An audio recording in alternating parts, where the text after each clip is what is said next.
इस समय इस बात को डिनाई नहीं किया जा सकता है कि कनाडा और भारत इस समय डिप्लोमेटिक वॉर में आ गए हैं।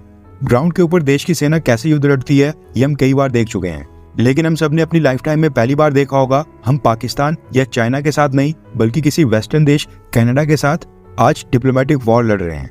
और गुड न्यूज ये है कि कनाडा के साथ इस डिप्लोमेटिक वॉर में भारत के एक्सटर्नल अफेयर्स ऑफिस की चेयर के ऊपर जयशंकर सर के रूप में देश का सबसे एक्सपीरियंस्ड विदेश मंत्री बैठा हुआ है। भारत और कनाडा के इस डिप्लोमेटिक वॉर में कौन सा देश जीतेगा, इसका रिजल्ट इतनी जल्दी और आसानी से नहीं आने वाला है। अभी कई सारे देश भारत और कनाडा के इस मसले में इन्वॉल्व होंगे। किसी देश का प्रेसिडेंट या प्राइम मिनिस्टर इसके ऊपर कमेंट करेगा तो किसी भी देश के विदेश मंत्रालय की तरफ से इसके ऊपर कोई स्टेटमेंट आ सकती है। मगर इन्हीं डेवलपमेंट से पता चलता है कि कौन सा देश कनाडा के साथ खड़ा है और कौन सा देश न्यूट्रल है या फिर कौन सा देश भारत के समर्थन में आएगा। Canadian prime minister Justin Trudeau ने तो अपने मित्र देशों को कॉल करके उनसे समर्थन लेने की कोशिशें भी स्टार्ट कर दी हैं ताकि और भी देश कनाडा के सपोर्ट में आए। भारत और कनाडा के इस डिप्लोमेटिक वॉर में एक और देश ने एंट्री मार दी है और वो है यूनाइटेड किंगडम।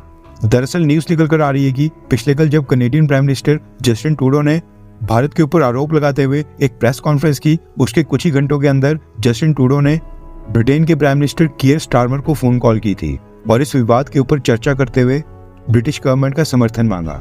लेकिन जस्टिन ट्रूडो की उम्मीदों के ऊपर पानी फिर गया क्योंकि ब्रिटिश गवर्नमेंट का जो रिएक्शन सामने आया है उससे ये लगता है कि इस समय ब्रिटिश गवर्नमेंट भारत के साथ अपने संबंध खराब करने का रिस्क बिल्कुल नहीं लेना चाहती है। दरअसल कनाडा और ब्रिटेन के प्राइम मिनिस्टर्स के बीच जो ये फोन कॉल हुई थी, इसकी जो जॉइंट स्टेटमेंट सामने आई है उसमें कनाडा को सपोर्ट करना तो दूर, ब्रिटेन ने स्टेटमेंट में भारत का नाम तक नहीं लिया है।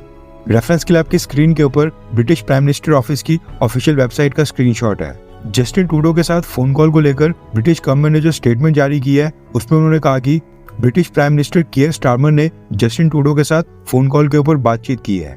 दोनों लीडर्स ने कनाडा के एलिगेशंस यानी कि कनाडा के आरोपों को डिस्कस किया जो कि इस समय अंडर इन्वेस्टिगेशन चल रहे हैं, यानी कि ब्रिटेन के मुताबिक कनाडा के इन आरोपों की अभी जांच चल रही है। आगे ब्रिटेन कहता है कि दोनों लीडर्स मानते हैं कि कानून का सम्मान होना चाहिए और दोनों लीडर्स ने फैसला किया है कि जब तक इन्वेस्टिगेशन का कंक्लूजन नहीं निकल कर आता है तब तक दोनों लीडर्स कांटेक्ट में रहेंगे।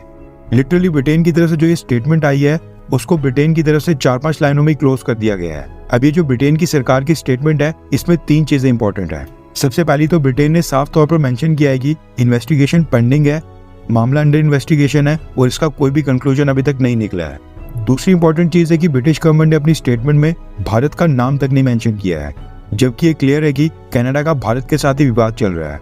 और तीसरी सबसे इंपॉर्टेंट चीज निकल कर आ रही है कि अमेरिका की तरह ब्रिटेन ने भारत को ये सजेस्ट या सुझाव नहीं दिया कि भारत कनाडा के साथ इस इन्वेस्टिगेशन में कोऑपरेट करे, कनाडा की सरकार के साथ इस मसले को सुलझाने की कोशिश करे। यानी कि भारत को ब्रिटेन की तरफ से कोई भी नसीहत नहीं दी गई और ये नहीं बताया गया कि भारत को क्या करना चाहिए क्या नहीं।